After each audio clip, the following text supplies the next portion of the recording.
surprising ways you are being manipulated. Yes, I'm going to be sharing with you some of the most subtle and insidious ways that we can be manipulated as women. And I really want you to pay close attention, because often it feels like flattery. Often it feels like a compliment.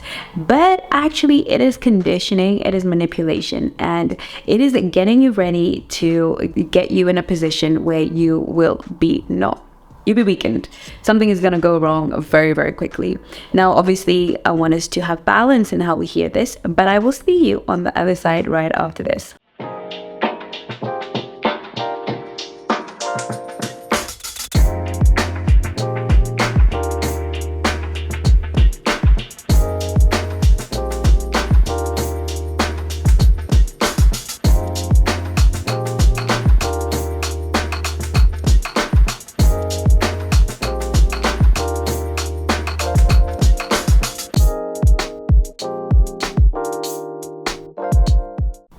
Hello, my name is Chengi. I am your dating and relationship expert here at the Black Swan, a relationship academy, where we teach you ladies how to present as a high value, high status, high worth woman that high quality men find completely irresistible. If that sounds like you are absolutely on the right channel, and we look forward to seeing you on our app. And we'll talk about that somewhere in the middle. We'll put an advert about the app in there. Okay, let's have this conversation.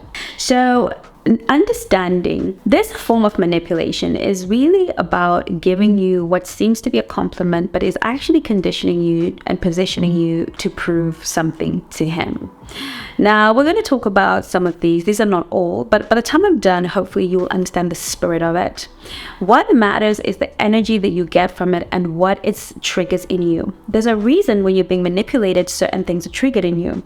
There's a reason when they put little starving children and with their big bellies in there with flies all over their faces, that something is triggered in you. Sympathy, this sense of guilt, the sense that you have too much.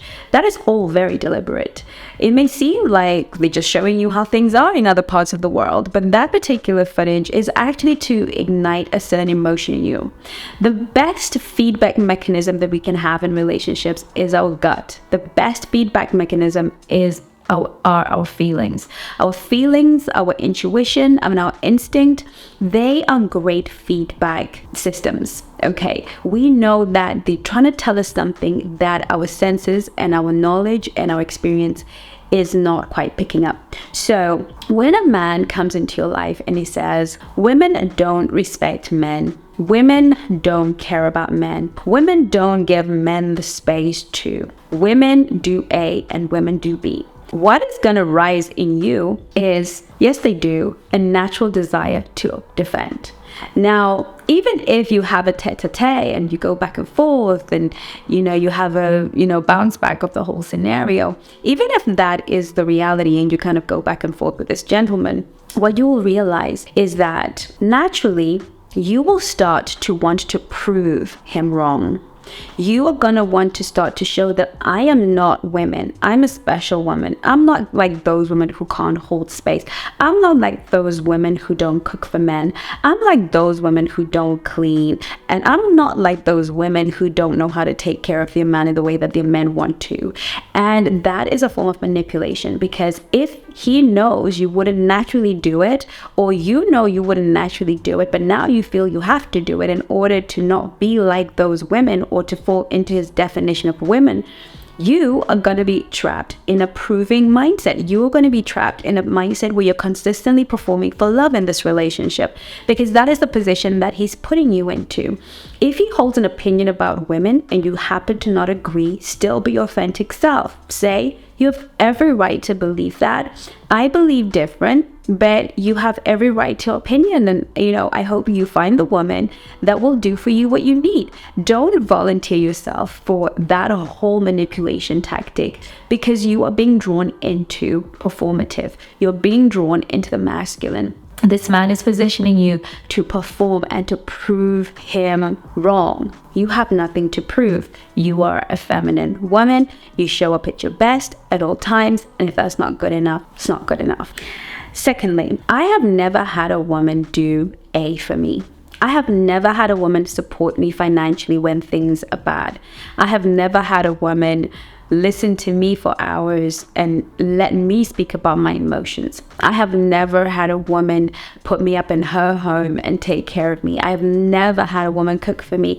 I've never had a woman do this. Now then, that triggers this need on the inside of you to be that first woman, to be that first woman to do something for this man that he will remember. You are being manipulated.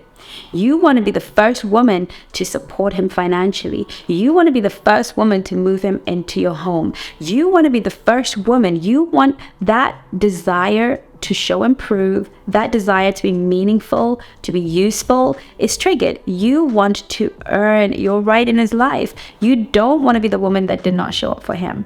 And so again, that is a form of manipulation. If you feel like, well, I wouldn't ordinarily support a man financially, so no, I'm like every other woman. I'm not doing it, unless you're my husband and we're in a marriage where yours is mine, mine is yours. I don't see any reason why I need to be jumping into that bandwagon. Okay, so be very careful when a man says, women never do this. A woman has never done this for me. A woman has never said that to me. A woman has never told me, it might seem really sweet. I dated a guy once and I said, oh my gosh, you got the most beautiful eyes. I mean, he had beautiful eyes. They were like Chinese eyes. They were like beautiful. And, and I was like, you have incredible eyes. As you know, Mama Swan is a wonderful person to be around because she's going to be complimenting you and telling you all the wonderful things about you. And so he was like, oh, no woman has ever told me that I've got beautiful eyes. And he was probably telling the truth. But if I were not me, I would have thought, oh, I need to keep telling him that he's got beautiful eyes and he's got great teeth, and because he was so appreciative. Now, in that instance, it was genuinely because this man was not the most attractive man on the earth, but he had beautiful eyes. Now, I could have been tempted to find a million things because generally he's not somebody that's generally complimented for his looks. To be honest, most men are hardly complimented for their looks. So I understood that, and of course I wanted to give him that. But some of us can fall into the trap of being that girl that always finds something, and before you know it, you're betraying yourself, you're lying, you're falling into dishonesty, and now this man is relying on you to keep him propped up, to keep him feeling good. And then what happens is when you're now going out and you're all dressed up and you're looking pretty, you now have to make sure he feels pretty. Now you are in that masculine role, praising him and saying, oh, you're so handsome, and being trapped in this masculine role where you are constantly affirming him. Now, complimenting men by itself is not a masculine role, but it is the role of the masculine to soothe the neurotic nature of the feminine, because we're naturally neurotic. We naturally think there's something wrong with us. And so a masculine man who's been trained, who's had a father in the home, will understand that it is his job to always soothe his feminine. So the compliments and that you're doing well, that's part of his masculine role. When we become that person for him, then consistently, then of course, this is not a healthy place for the feminine to be. However, of course, we must compliment our men when they do well. We must be their cheerleaders when they do well, even if they do well in the way that they're dressed on that day. Compliment him for what he does well, not just characteristics that he didn't earn. Because when we compliment men for characteristics they did not earn, and we're talking about masculine men here, not men in general, but masculine men for what they did not earn, that compliment is cheap and they start to feel manipulated and they lose attraction for you. And so always compliment them on what they do. If they wore something really great, they did that. If they said something great, they did that. When they create and build something great, they did that. We're here to always be there to see what our men are doing great so that they can feel great. We can help them feel great because the masculine needs to do good to feel good. Okay, the next thing is, thank goodness you're not like my ex. My ex would do A, B, C, D, E, F, G. This is a major, major trap. Ladies, we are not different from each other. We're not. We're very similar. If we are feminine women, we're very similar. We love to be provided for emotionally, spiritually, financially. We love to be taken care of. We're feminine women. We all love it. We all want it. Okay, now that doesn't mean that we're different in personality or in nature. Some of us are just mean, horrible humans. Some of us are lovely. But when a man's like, my ex, thank goodness you're nothing like my ex, that's a trap. Now you have to constantly figure out what his ex was so that you're not it. The truth is, you can say to him, actually, we're both women, so I'm sure you're going to find things that she does that I do too, and I hope you won't be disappointed because we're ultimately all women. Okay, don't fall into the trap of being different from her. I'm different, therefore I'm better. No, that is a trap, and you will struggle to be authentic and vulnerable self in that relationship. And that won't do for the feminine, because the feminine is passive, patient, and vulnerable. So if we cannot be vulnerable, our true authentic self, then that is not a healthy relationship for the feminine woman. And that's quite similar to the next one. You're different from other women. You're really different from other women. I've never met a woman as amazing as you. Usually he wants to extract something. I had somebody say to me, I can't have the conversations I have with you with other women. I mean, I've not met a woman who thinks the way that you think. No. I know I'm special, but I know I'm not that special. At the end of the day, conversations are either deep or wise or smart or funny or lighthearted or playful. Conversations take different tones. Just because you've had various conversations with other women that take different tones and you're having a different conversation with me doesn't make me the better woman. And part of this manipulation of you're the better woman, you are the number one, you are, so much better than the rest, traps us into this desire to maintain the status of being better than the rest. But we're always going to fail, because ultimately we're made of flesh and blood, and we are women. At the end of the day, we still want the same things, and we still go crazy over certain things, and we revel in certain environments, and we thrive in certain environments, and we don't thrive in others. So if he had an ex who was not thriving in his care and in his company, and he thinks you're better as a result, this for me is a red flag. Why do I have to be different to be better? Simple steps to join Black Swan community. Download the Black Swan app from either Google Play Store or Apple Store. Launch the app and tap on register. Put in your valid information, then tap and continue. Put in the verification code sent to your email to authenticate your account.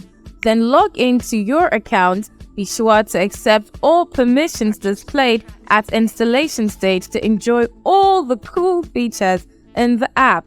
You can now enjoy a community of high-value women with support from coaches and trainers. Book calls with coaches, chat, post, and interact with the community. Enjoy. The next one is he starts being super vulnerable. Listen, I am all for vulnerability in men, but I know that vulnerability in men looks different than vulnerability in women. I was talking to my guy friend the other day, and I was telling him to be vulnerable with his girlfriend, and he was like, whoa, women don't like any of that. And I told him, your vulnerability as a man is really in explaining your thoughts to your partner. It's about whatever you are thinking, perceptions that you are having about how she's behaving, and articulating them to her. That's part of your thinking. She's got to be clear about how you're thinking, what you're thinking, why you're thinking it. That is a form of vulnerability. Of course, it takes a woman of great depth, power, and wisdom to be able to really be able to carry a man's emotions and still honor him. And I understand that many of us have not developed that capacity, but it can come. You can actually hold a man's heart and emotions in your hands and still honor and respect him right after. But I understand that many of us cannot, and as a result, men feel they cannot share their emotions. But masculine men can share their thoughts or their emotions as thoughts, and this is a form of vulnerability too. But in this instance, I am talking about purging. I am talking about him just letting rip about his past, about what she did, what she ran off with. And all he's really saying to you is, never do these things to me. Now, for me, no one aims to do that if he is dealing with a black swan. Of course, you're not going to do that to him. However, there's a reason why people do what they do. I always say to a man who's purging, was your ex diagnosed with a mental health condition? Did she actually have a mental health diagnosis? No. So if this is true that she did A, B, C, D, F, G, I will naturally, in my head, I won't add this, but I will think, well, it's time for me to find out what you did to create that scenario. Because I'm not saying that he may not have fallen into the hands of a Jezebel or a Delilah, that he didn't fall into the hands of one of our bad members of the team.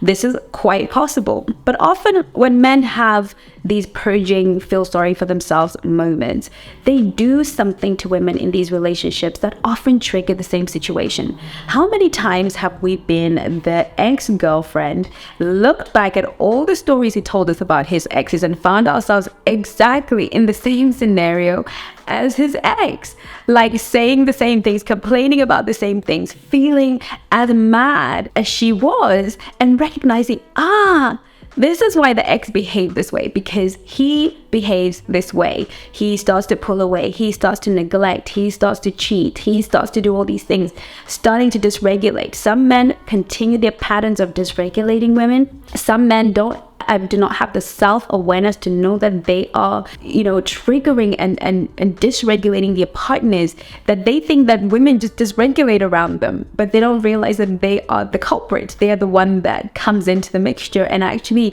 creates this whole scenario. So many men think, women are crazy, but they're not aware of how they create crazy women. They don't know that their dysregulation of women, their cheating, their lies, their inconsistencies, their breaking of patterns actually dysregulate their partners. They actually create this, cause our neurosis, our neurotic way of being as women that we were created to be, so that we can look after the young that are fragile and vulnerable and see everything at the same time and be able to take care of the young. They don't understand. No one has ever taught them. Maybe they did not have a father or great male leadership, and so they think that triggering women around them, some men will be like, women around me always misbehave, not realizing that they're the common denominator. I dated a guy, and his mother, his ex, his daughter were not talking to him, and he actually genuinely believed that they were the problem until I stopped talking to him too.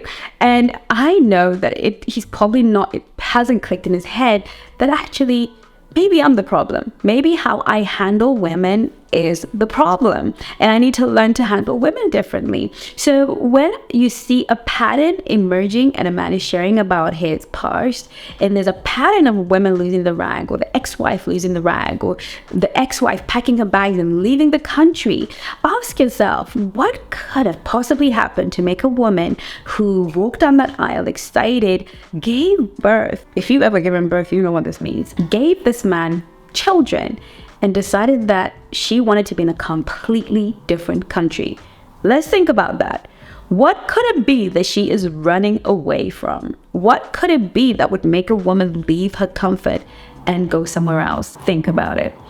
So we have to always hear those things as a form of manipulation. I'm not saying that in all cases of manipulation. Sometimes it's just conversation between a man and a woman, but we want to be awake, we want to be conscious, we want to know exactly what is going on, even in those moments that feel like we're getting a compliment. I hope that this video was helpful. I'll see you in my next one. In the meantime, do take care of you. Bye-bye now. Well done for coming to the end of this video. What I want to ask you is, what have you learned? What is your takeaway? And what are you going to start practicing right away? Those 3 things are how you are going to get the best out of every class here at the Black Swan Relationship Academy. Please put it in the comments so that we can all have a look. So I can have a look, the coaches can have a look, and I promise you, we read every comment. We may not be able to reply to every comment, but we read all the comments, and we want to see how you are growing. And we will see you on the next video.